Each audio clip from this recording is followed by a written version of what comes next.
Assalamualaikum, how are you everybody? Welcome back to my channel, and it's going to be a very special edition of this channel because I will deliver this material in English. And for you who are still struggling in understanding conversation in English, don't worry because I will add the subtitle below this video. Enjoy it!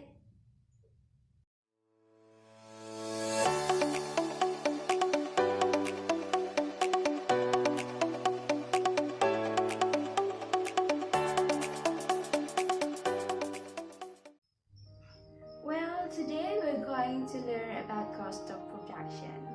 To understand about the cost of production, we should know first the definition of firm. A firm or business is an individual or group of individuals who work together to produce goods and services for profit. Profit is the amount of money of a firm gets to keep after it has paid for all of its costs and expenses.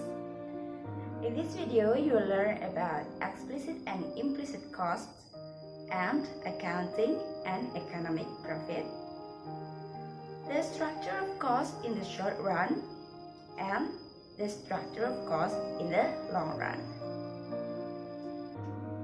We can distinguish between two types of cost, explicit and implicit. Explicit costs are out-of-pocket costs, that is payment that are actually made, wages that a firm pays its employees, or rent that a firm pays for its office are explicit costs. Implicit costs are more subtle, but just as important. They represent the opportunity cost of using resources already owned by the firm. Often for small businesses, there are resources contributed by the owners. For example, working in the business while not getting a formal salary, or using the ground floor of a home as a retail store. Implicit costs also allow for depreciation of goods, materials, and equipment that are necessary for a company to operate. These two definitions of cost are important for distinguish between two conceptions of profit, accounting profit and economic profit. Accounting profit is a cash concept. It means total revenue minus explicit costs, the difference between dollars brought in and dollars paid out, rupiahs paid in and rupiahs paid out. Economic profit is total revenue minus total cost, including both explicit and implicit costs. The difference is important because even though a business pays income taxes based on its accounting profit, whether or not it is economically successful depends on its economic profit. Well, before we continue to the next material, we should remember how to calculate profit. Profit that producer get from its activities equals total revenue minus total cost. What is total revenue? Total revenue is the income brought into the firm from selling its products. It is calculated by multiplying the price of the product times the quantity of output sold. So, total revenue equals price times quantity.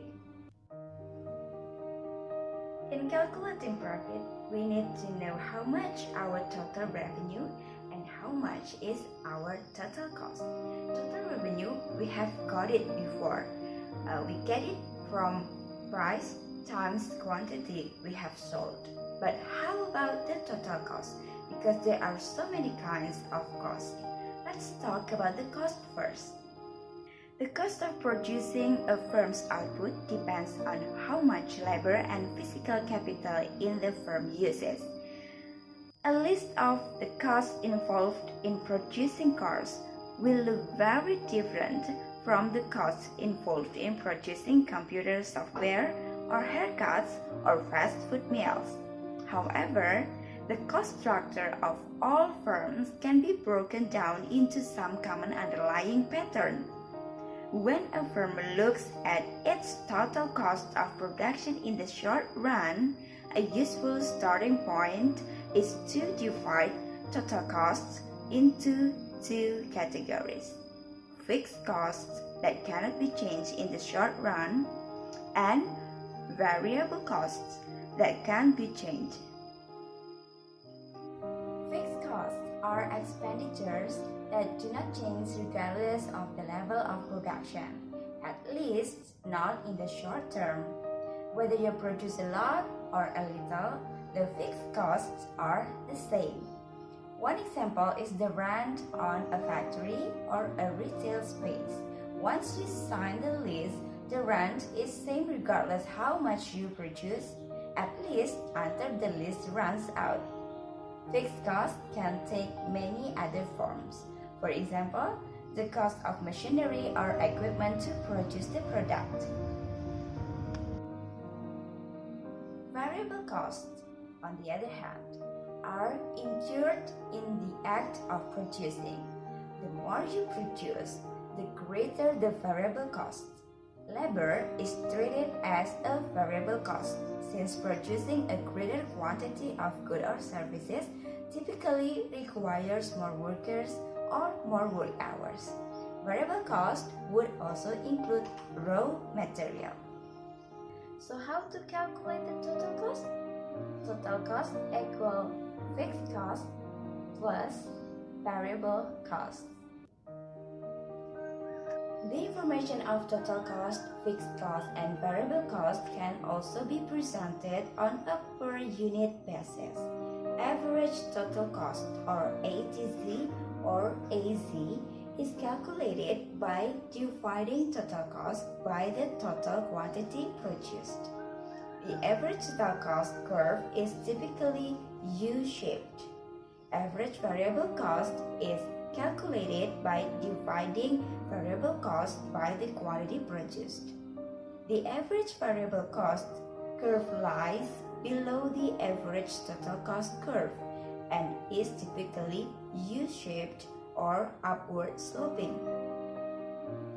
Marginally cost is calculated by taking the change in total cost between two levels of output and dividing by the change in output. The marginal cost curve is upward sloping. So how to calculate the average fixed cost?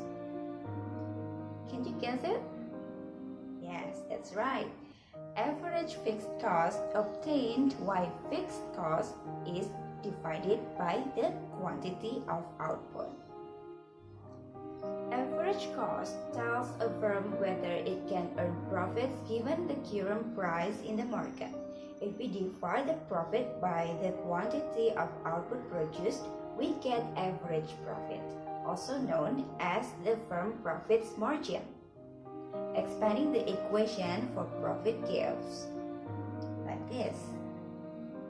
So average profit equals average revenue minus average cost. The long run is the period of time when all costs are variable. The long run depends on the specifics of the firm in question. It is not a precise period of time. If you have a 1-year lease on your factory, then the long run is any period longer than a year, since after a year, you are no longer bound by the lease. No costs are fixed in the long run. A firm can build new factories and purchase new machinery, or it can choose existing facilities. It can close existing facilities. In planning for the long run, the firm will compare the alternative production technology or processes. Once the firm has determined the least costly production technology, it can consider the optimal scale of production or quantity of output to produce. Many industries experience economies of scale. Economies of scale refers to the situation where, as the quantity of output goes up, the cost per unit goes down.